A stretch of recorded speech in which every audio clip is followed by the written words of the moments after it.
Everyone, welcome to today's session where we are going to discuss one of the famous short stories, A Rose for Emily, by the American writer William Faulkner. This was his first short story, which was also published in national magazine, The Forum. It is about a women's tragedy named Emily. And if you talk about the title is A Rose for Emily, and you will wonder to know that this object rose doesn't appear even once in the whole story, and even there is no reference directly or indirectly to this object. And once during an interview, when asked from Faulkner about the title, then he also termed it as an allegorical title, which we can take meaning that it can have layered meaning, it can have multiple meanings.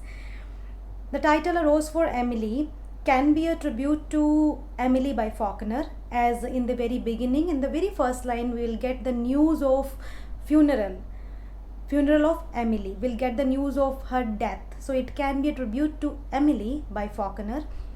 And in Greek legends, there is the term sub rosa, which means literally, its literal meaning is secrecy and confidentiality.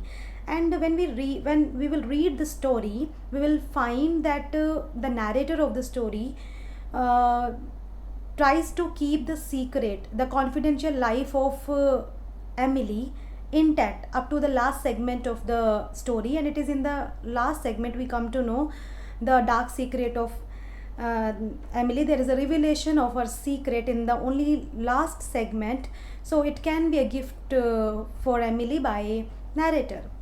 If we talk about the context here, I mean the surroundings, the settings, the circumstances in which the story is set. So Faulkner has set this story in which context we need to know, the details we need to keep in mind so that we can get the proper hang of the story. So let's discuss about the context. The story is set in post Civil War South. The story time period of the story is after the Civil War in South America. There is a Faulkner has designed a fictional town, province named Jefferson. It is in South America, and time period is after the Civil War. And this Civil War in South America was a great movement which brought many changes in the lifestyle, socially, economically, politically, many changes it brought. And this period is also called post-bellum. One of the major movement or moment or event was of the Civil War, after the Civil War, was abolition of slavery. The slave system was abolished after the Civil War in South America, and this was the major moment which impact in a great way the life of South Americans. And in this context the story is set, that's why I'm discussing this with you. And this period is also called the reconstruction period or reconstruction era, because many old values were being replaced by the new values, new cultures, as the old aristocratic cultures. Earlier there were white wealthy people who used to exploit the black poor slaves in the plantation. Afterwards there was industrialization after the Civil War, so totally economy which was relied upon the plantation or the farming on the slave master system, it was abolished. And it was a great change economically, politically, socially. There was great change because people were divided, the society was divided into three major sections, we can say. First was white wealthy southern people who were considered as aristocratic, and also people also used to regard them in a aristocratic way. And the second one was the section belonged to white poor people, which was of commoner. And the third was black slaves, they were regarded as property just. So this was the social hierarchy, and it was totally abrupted. It was there was an upsetting in this hierarchy after the civil war, after the abolition of slavery. So these following themes we can find out in this particular short story. There we will find southern nostalgia. What do I mean by southern nostalgia? The nostalgic, uh, the people of the South Americans, they were still clinging to their past. They were yearning to their old glorious past, which used to be in aristocratic culture, ideals, and institutions. But there was a great change. New values were taking place. So, but still, the mindset of people was not yet much changed. There were still so many people in the society who wanted to cling to their traditions, their past, aristocratic past, their aristocratic society and cultures. So we can say that the society was divided after this movement. Our society was divided into two sections. First was that which used to believe in old traditions, and second was more modern, progressive. We can say them new South. And when during the story I will speak old South, new South, you should understand that old South means the people who were still nostalgic about their past and don't want to change, and new generation, progressive, who were more democratic and pragmatic in their approach, they will be called as new South. So this is the context which I have tried to tell you. Next, the protagonist, our main character of this short story, is Emily Grierson. Emily Grierson belongs to the aristocratic family. We can say she is the one who is the representative of aristocratic culture in Jefferson. Jefferson, as I told you, it is a fictional town designed by Faulkner where the story is set. So in this province, Emily Grierson is the only survivor of aristocratic family, and she is the representative of this institution. The Griersons, as I told you, she is the representative of Griersons, and southern aristocracy, as you know, it is decaying. Slavery is abolished, and there is no hierarchy or class division, so it is decaying. But still, she is persistent, and people are also contributing in this. They also don't want to change. So we will find that Emily is a representative, and there is society who don't want to change. They are also kind of supporting her in her every way, in her pompous aristocratic way. You will find this once you should have a look on this character, and she is a white lady who has a Negro servant. So here again we can find the contrast. Even after the abolition of slavery, a Negro servant, a black servant is continuing his service to a white lady. So there is still, even after many changes in society, old traditions are continuing. There is not much change. Change is taking place, but not at the level which was expected. Mindset of the people was yet to their old traditions, and to their glorious, so-called glorious past.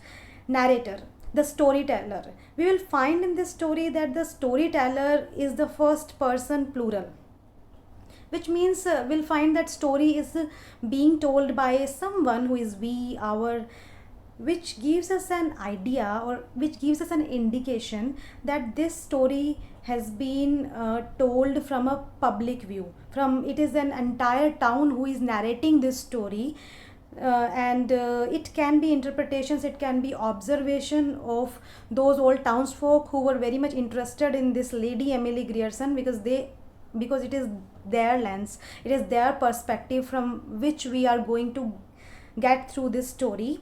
So the narrator is in we, our, and we can see the interest of the people, that they are so observant that they are narrating narrating Emily's story and her ways section wise. There are total 5 sections in this story, and in this session we are going to complete section first. So let's start the story. A Rose for Emily by William Faulkner. When Miss Emily Grierson died, so as I told you that in the very first line we get the news of her death and it is her funeral scene. Let me read this first paragraph and you also pay attention.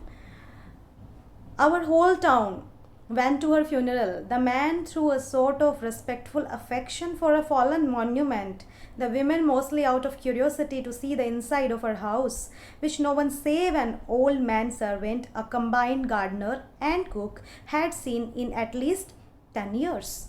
So here we can find that her funeral was being attended by the whole town. The whole town is so much interested in attending this funeral, and but there are categories which Faulkner has prescribed mentioned that some people were interested in some people were attending this funeral out of their respect.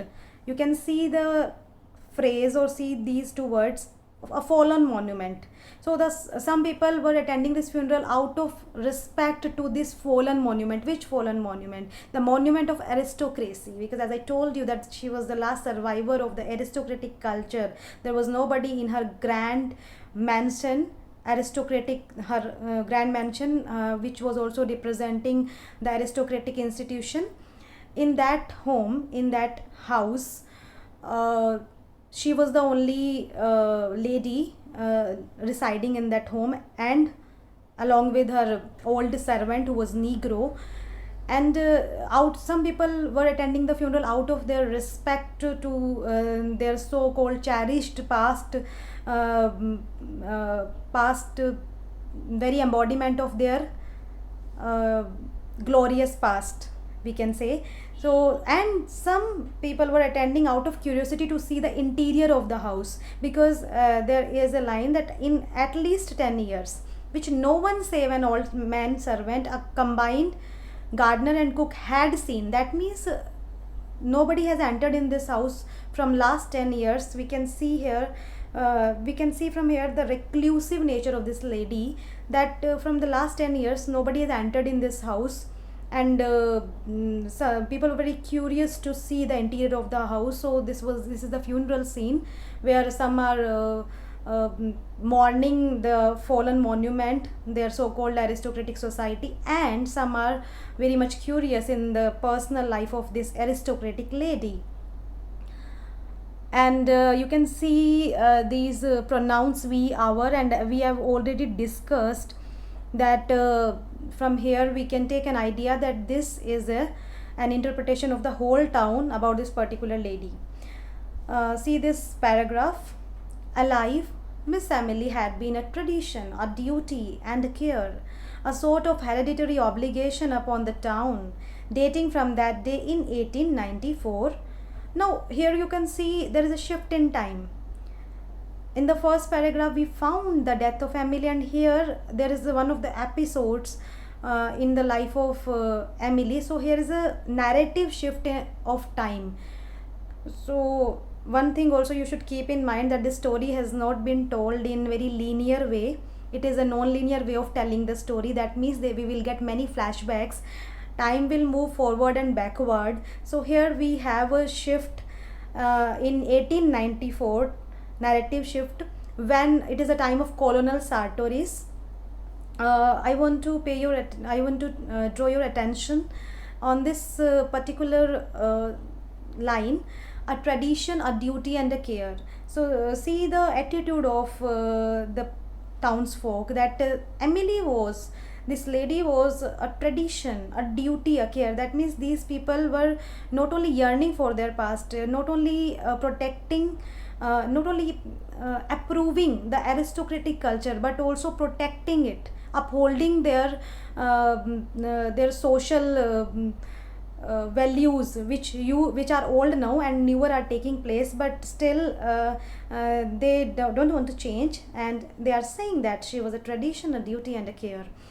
And now we should come here in this episode in 1894, when Colonel Sartoris, the mayor, so now we are in this time when the mayor of this province, Jefferson, Jefferson is a place, I have told you. Who is the mayor now? Colonel Sartoris. So when the mayor is Colonel Sartoris, and what is this episode? Let me read it and you should see the screen. When Colonel Sartoris the mayor, he who fathered the edict that no Negro women should appear on the streets without an apron, remitted her taxes. Here there is a description of two peculiar decisions taken by this man, Colonel Sartoris, and what type of decisions he took. He has taken two decisions. One is no Negro women should appear on the streets without an apron. Up to here, this is one decision. That means he has taken one decision for a black woman, that she should not come into the streets of South America or the Jefferson without an apron. And second decision, remitted her tax. This phrase is for Miss Emily, a white woman. For white women, for an aristocratic lady, he is excusing her taxes.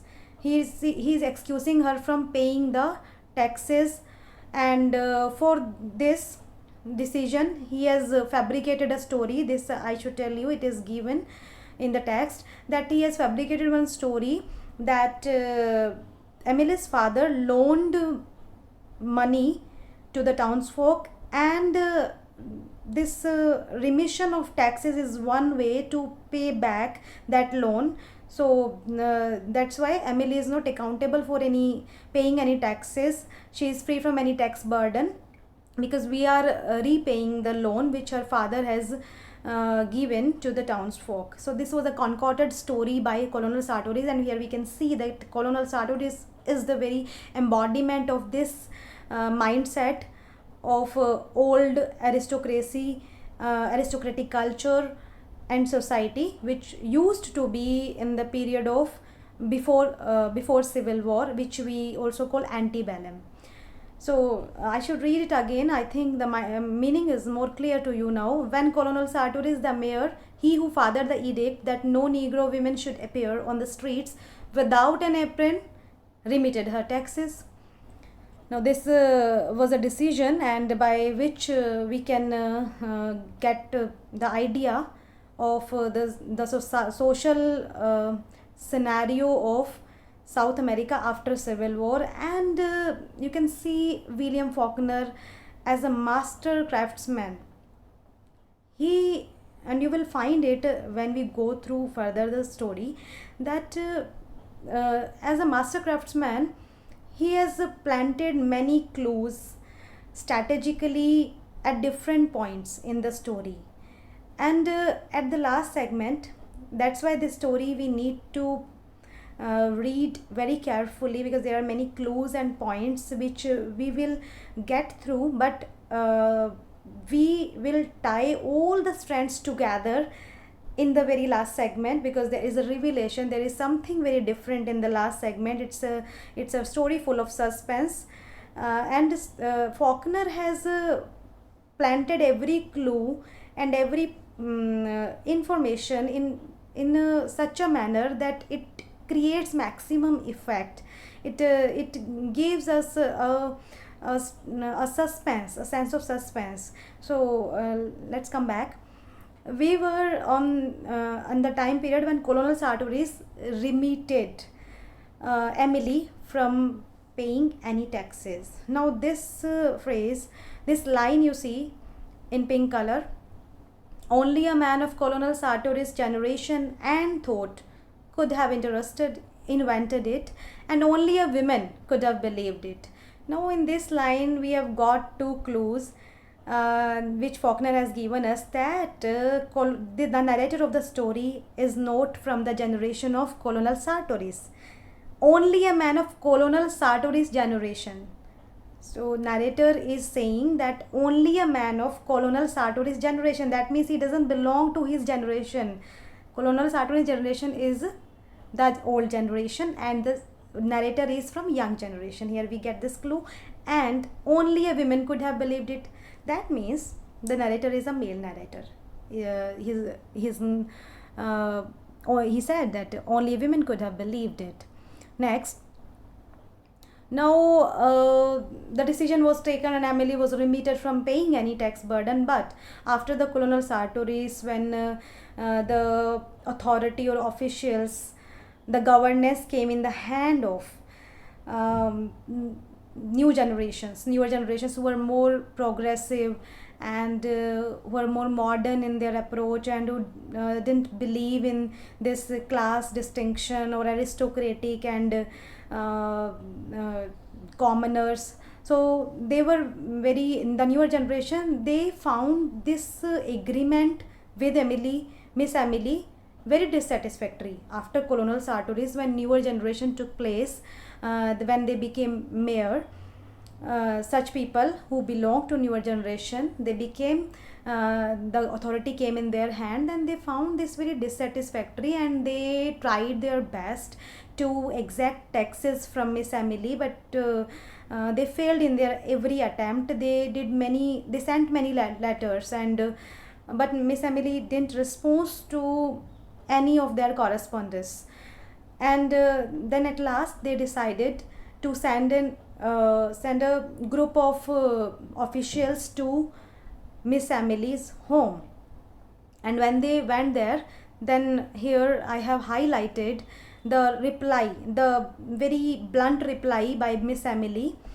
In very insensitive way, she just said to them, "I have no taxes in Jefferson." That means she is just simply saying that I'm not accountable to pay any taxes, and mm, that means she is conveying that she will continue to enjoy the power and privileges handed over to uh, her by her generations, but she doesn't know, she is oblivious the changes taking around her place, around her surrounding her.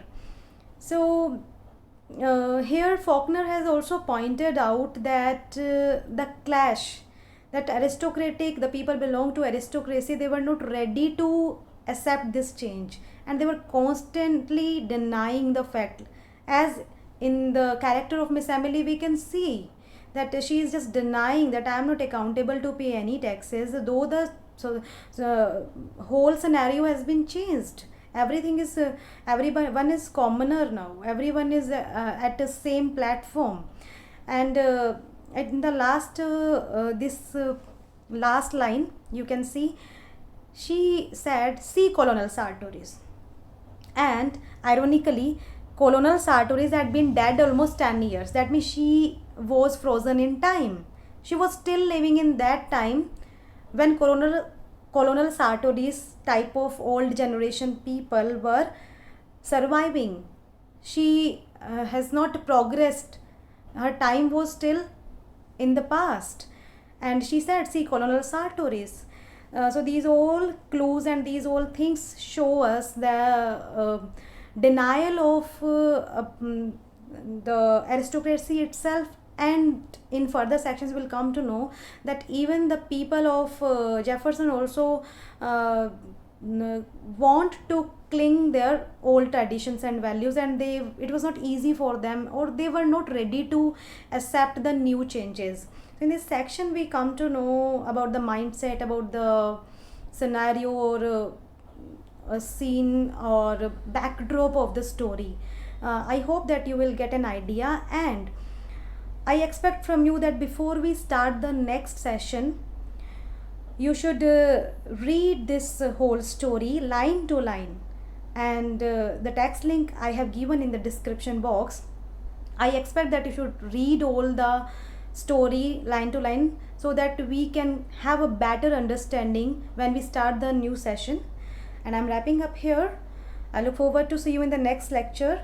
Thank you for your listening.